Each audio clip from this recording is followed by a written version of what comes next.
Hello, friends. Happy New Year's. Today's January 1st, 2024. And last time I was with you, I talked to you about the need to have a purpose or a vision in your life.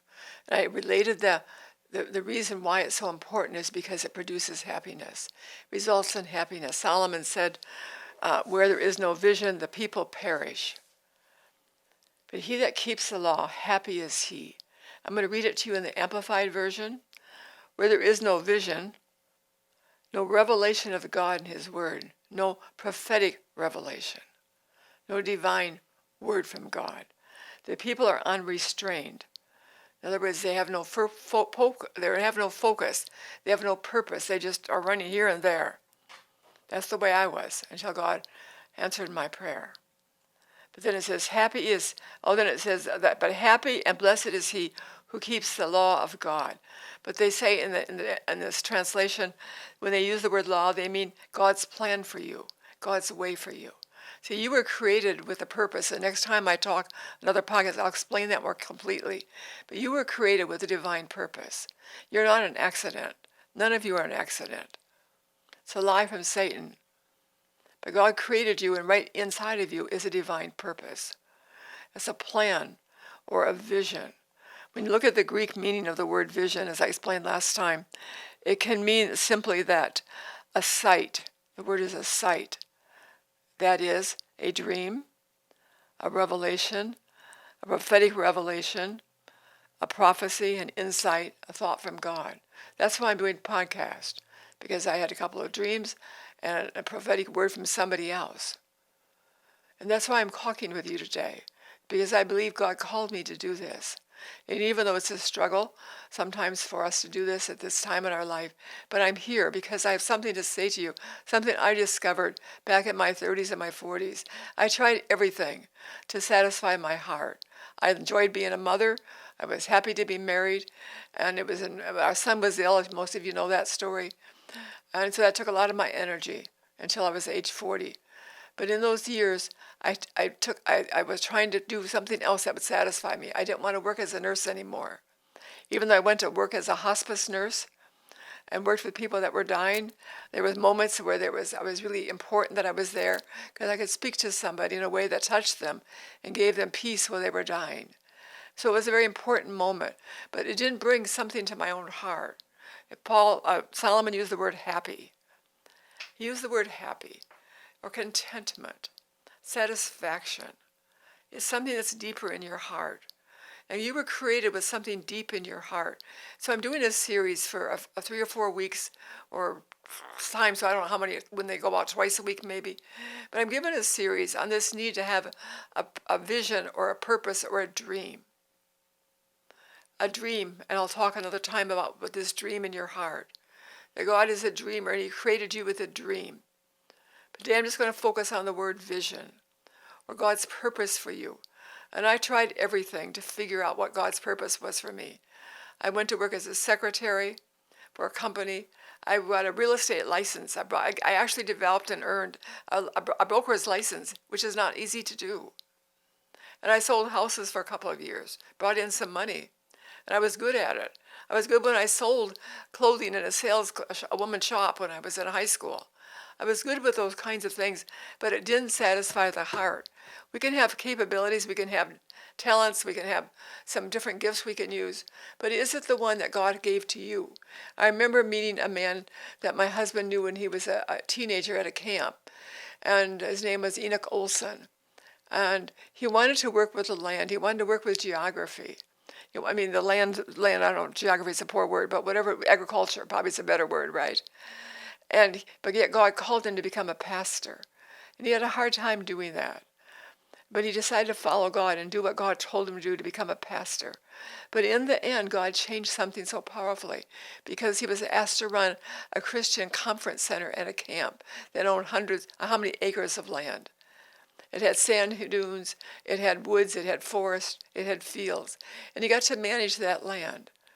So it's so important that whatever we do is God's purpose and plan for you. And Solomon is saying, where there is no vision, the people perish.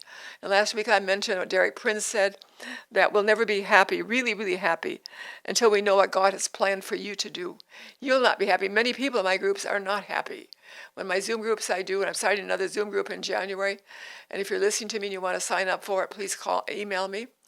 But we're going to do a Bible study. But many people are looking to be happy yet. They can't find the word happy.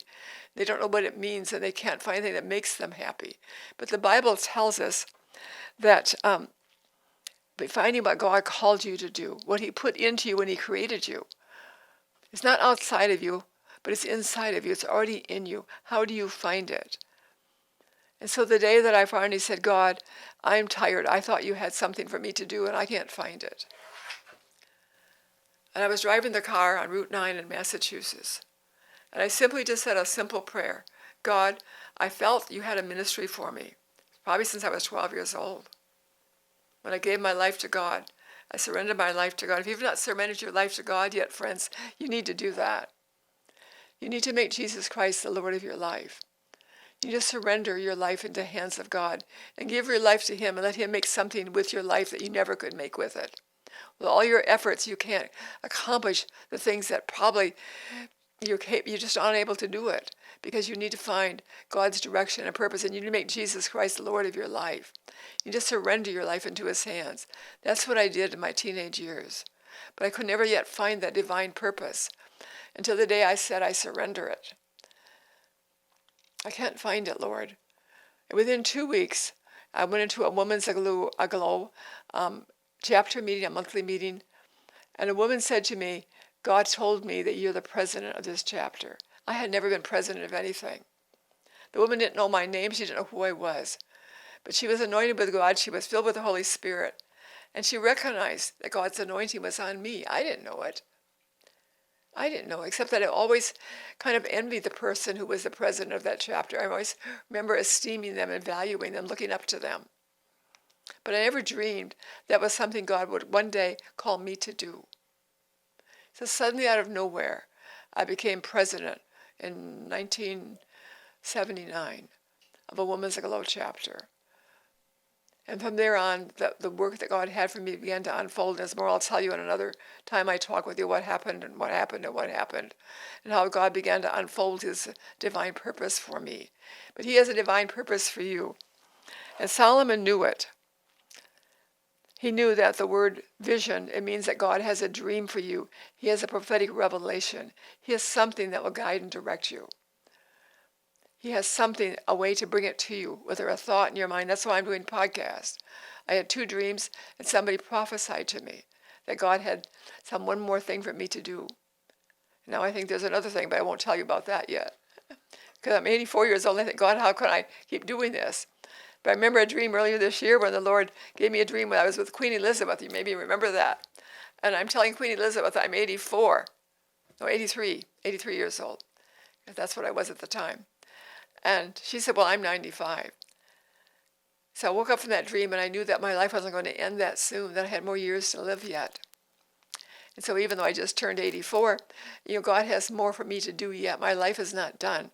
God, as long as you have a heartbeat, by the way, you're not through living. God has still a purpose for you to live.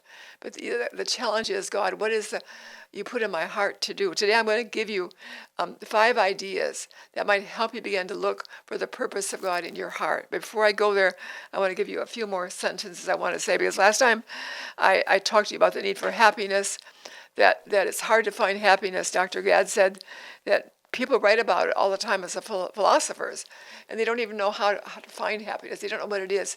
But thousands of years ago, people in the Bible knew what happiness was. Psalmist David knew it. David said, happy are the people whose God is the Lord. That's Psalms 144:15. Happy are the people whose God is the Lord. Do you know the Lord? Have you made him your Lord of your life? Happy is that person.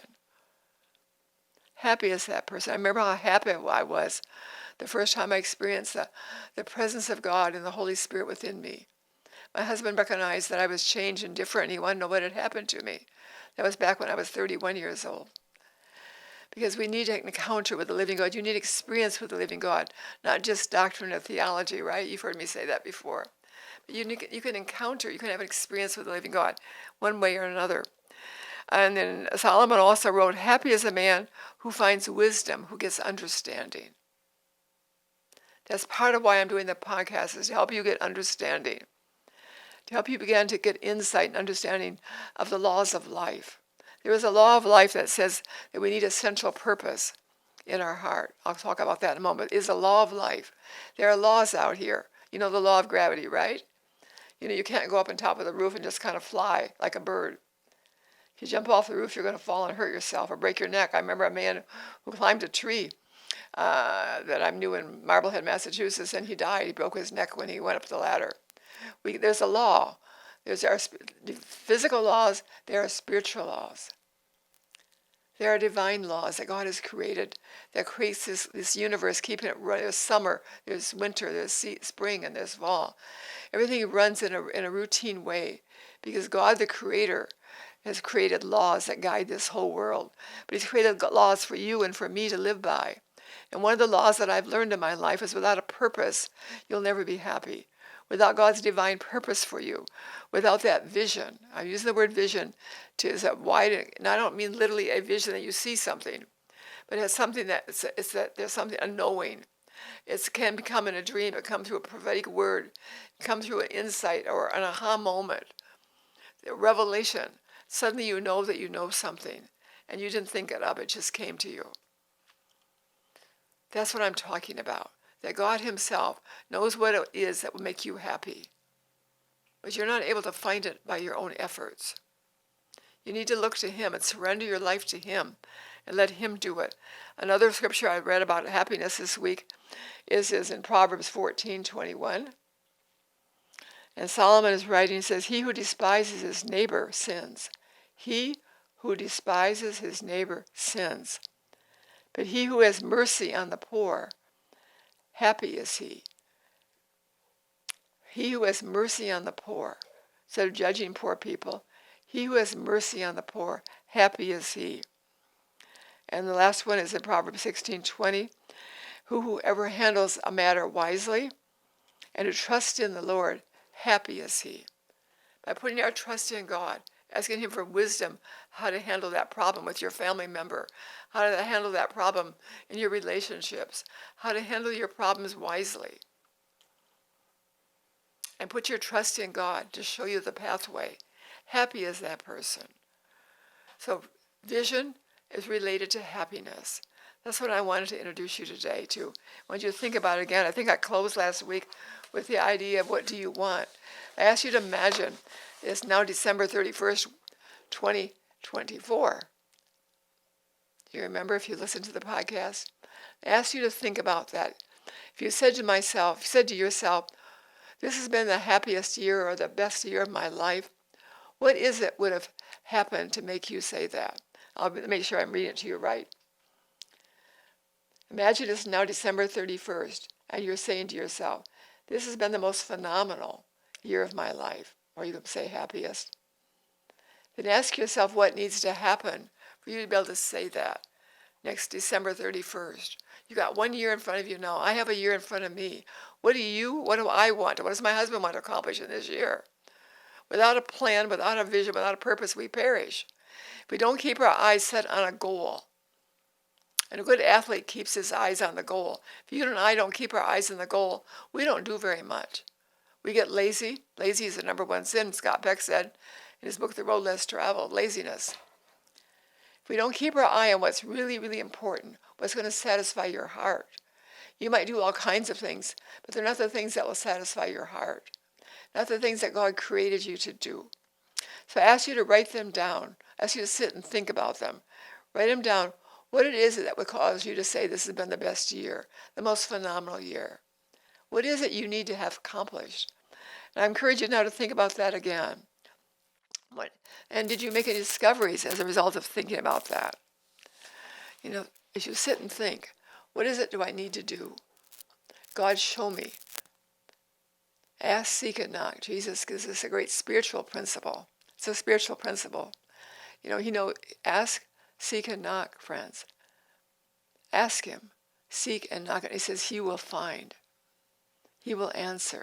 But your job is to ask. Just when I said to the Lord that day in the car, I thought you had a ministry for me. I can't find it. I surrender it back to you. I give it back to you. I was talking to the Lord directly, personally, about my personal life. Do you realize that God cares for you as a personal way? It says he knows you before you were born. He knows you, and we'll read that in another podcast I do on this series on a vision for your life. But he knew you before you were even born. But one of the laws of life, I'm going to repeat it again, is that we need a central purpose in our heart.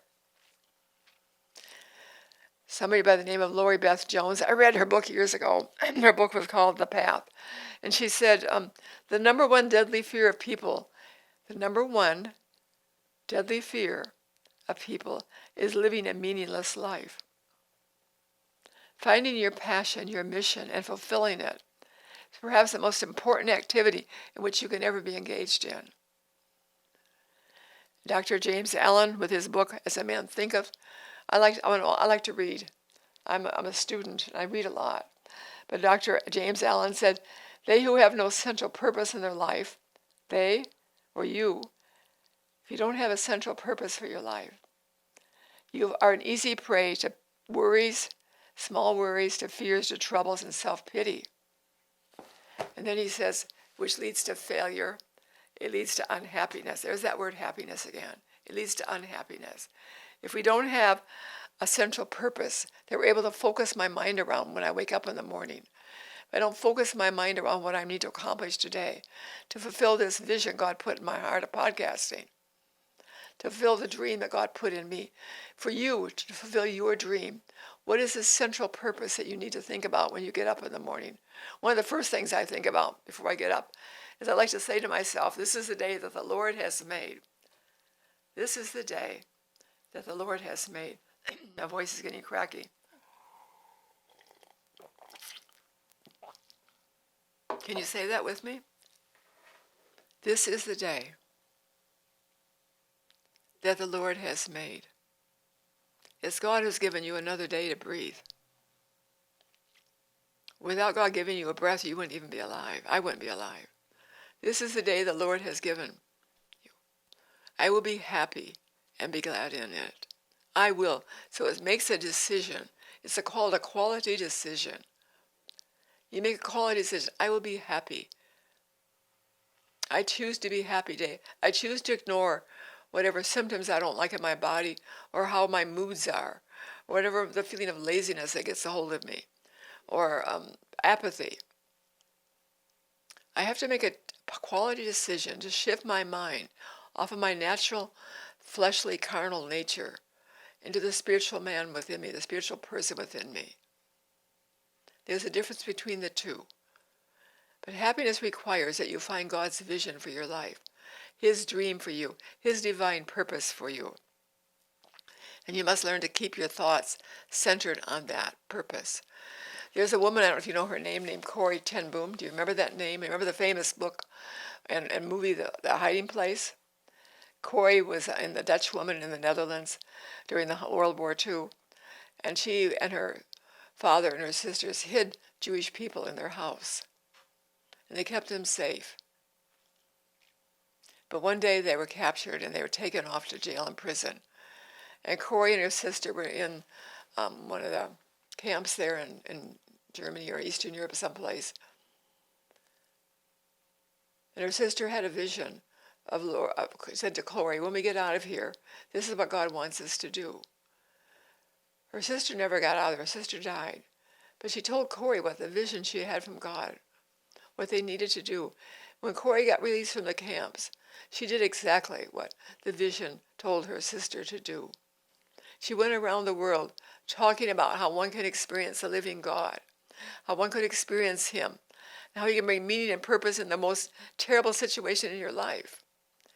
Even though you might be in the worst moment, yet if you invite God into it, His grace is there for you. It will meet your needs, friends.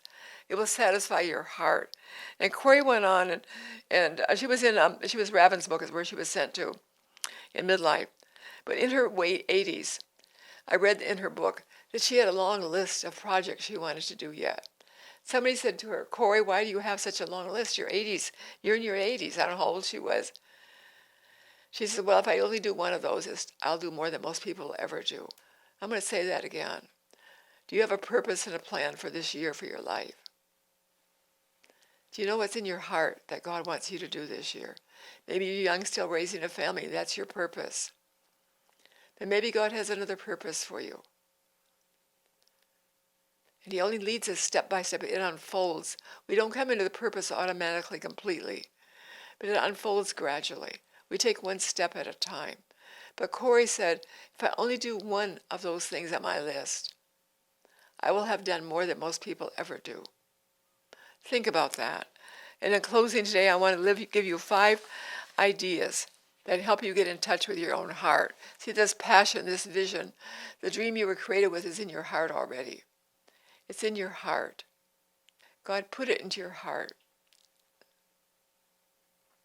He put into your heart the things he's created you to do. So here are some things that I discovered back when I was searching myself.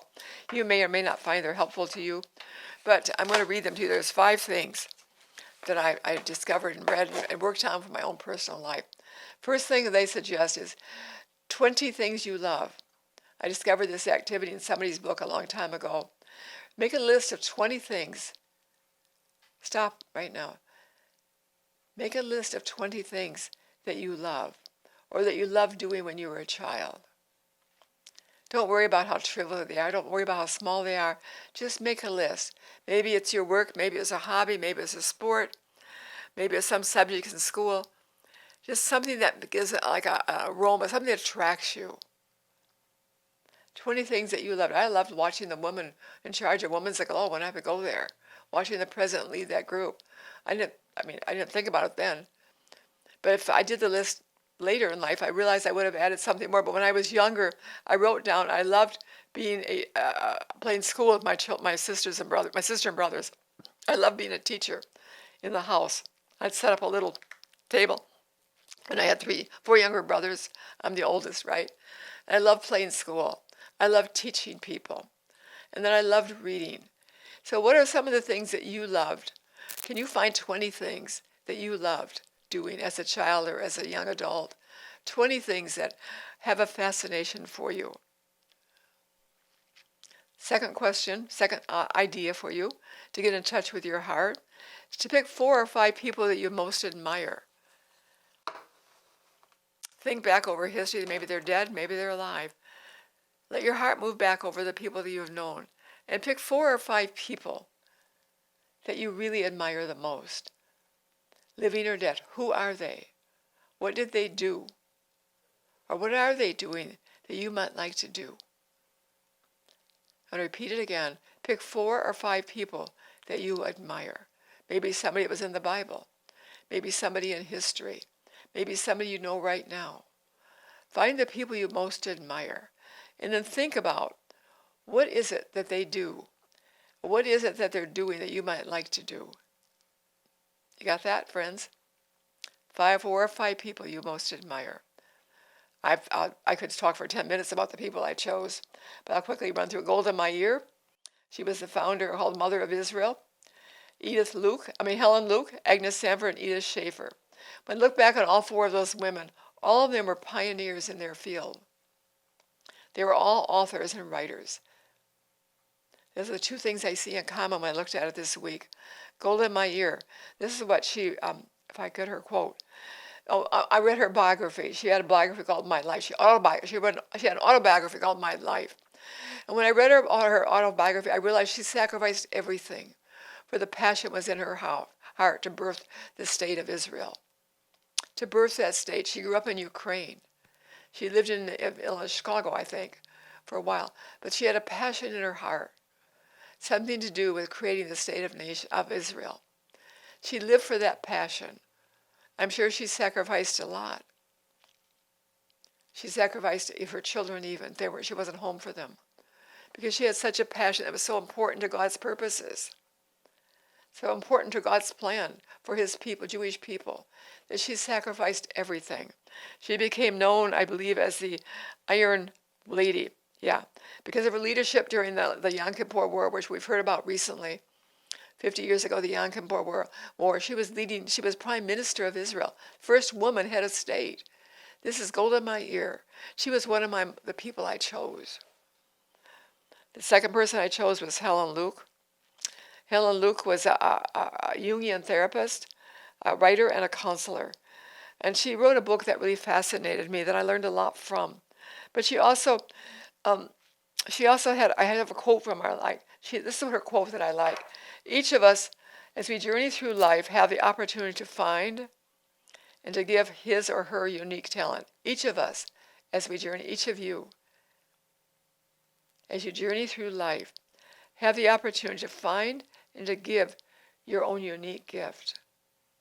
There's never been anyone else just like you. You're unique. Whether that gift is great or small in the eyes of the world doesn't matter at all. Not at all. But it's through the finding and the giving of that gift that you come to know the joy or the happiness that lies at the center of both dark times and light times. I like that quote. It's finding the opportunity to use your unique gift, to identify your unique gift. That's Helen Luke. The third one I chose was Agnes Sanford. Agnes Sanford was known as a pioneer or the mother of inner healing ministry. And I loved her book, The Healing Light. I devoured it, read it probably 10 times. And she was famous for her intercession for our nations, intercession for the Jewish people. But she was also famous for her faith and healing World War II soldiers. She would go into the place where they were ill and very sick and pray over them. That's how she longed to pray for the sick and realize that Jesus wants the sick healed. Fourth person was Edith Schaefer. Edith was married to Francis Schaeffer, and they are famous for founding L'Abri. But she wrote 17 books. She died at age 99. But I loved her 2 books. One is a Family. Second one is Hidden Art. Hidden Art. What is a family? And she says there needs to be a homemaker exercising some measure of skill, imagination, creativity, desire to fulfill needs and give pleasure to others. And she writes how precious is the human family. Number 3, those are just some of the 4 people I chose. Number 3 for you, what was your favorite movie or film or cinema that you watched or TV show? Think back over the years. And what movie or film was your favorite? And someone was in one of my groups and said her favorite movie was Titanic. And she was moved by the story of a woman who wanted to find her own life, by the young man who laid his life down her. So think about your favorite movie. And why did you choose that? What is it about that movie that touches your heart? The 4th one is identify your favorite fairy tale. You know what a fairy tale is? As a little child, they read fairy tales with us. Humpty Dumpty had a great fall. Hansel and Gretel went into the woods. And my favorite fairy tale was Jack and the Beanstalk. I don't know if you know that story or not, but I realize I just want you to think about your fairy tale because they capture for you the essence of something that you have in your heart to do. Jack and the Beanstalk is the story of a poor country boy who climbed a beanstalk. He sold everything he had to get this little bean. He sold everything he had to get this bean and planted it. And it became a vine that all the way up into heaven. He was able to climb that beanstalk all the way into heaven and defeat the ogre up there and come back with the gold. Gold is a symbol of eternity. It's a symbol of love. So I think you understand why, just to get you an idea what I'm talking to you about. What is the favorite fairy tale? And look at it closely. And what is it that attracts you to that? The last thing is to find your favorite book. As you read in school, probably 3rd, 4th grade, you had to read books, right? You go to the library and you write a book, find a book you like to read. Yeah. Think about your favorite books, your favorite stories. Maybe somebody read a book to you that you loved. Heidi. There are so many wonderful books that we could hear as children. But think about the book and why you chose it. My favorite book was called Blue Jeans, and some years ago my husband found me an old copy of it. He gave it to me as a Christmas gift. Because it was a story of a city boy who was a weakling and frightened of life. And he spent the summer at his aunt and uncle's farm. And during that summer session, he was transformed. He was changed. And he became a strong person who had confidence in himself and his capabilities to ride a bike, to do the things that other teenagers could do, other children could do. So what is your favorite book? Think about these things this week, and I'll talk to you again soon about finding the passion or the divine purpose or the dream God put in you when he created you. Think today again and ask God, what is the dream? What is the passion? What is the purpose for my life? Why am I alive at this time in 2024? What do you want me to accomplish this year? Father, I pray now for every listener. I pray, oh God, that your Spirit would rest upon them. I pray, Lord, that the Spirit of truth would enter their mind and their heart. And Lord, they begin to see things, see the vision that you created for them. They begin to understand just a part of it, Father, of their next step, of what they're to unfold. Lord, whatever it is, that's something unique and different. Maybe going back to college, maybe taking a different job. My husband left his career. Father, I pray you give people great courage to do the thing you called them to do. If they want to be happy, Father, they need to hear from heaven today. They need to know what you're calling them to do. They need to be willing to pay the price, to accomplish your purpose for them if they want to be happy. And Lord, bless you. I look forward to talking with you again.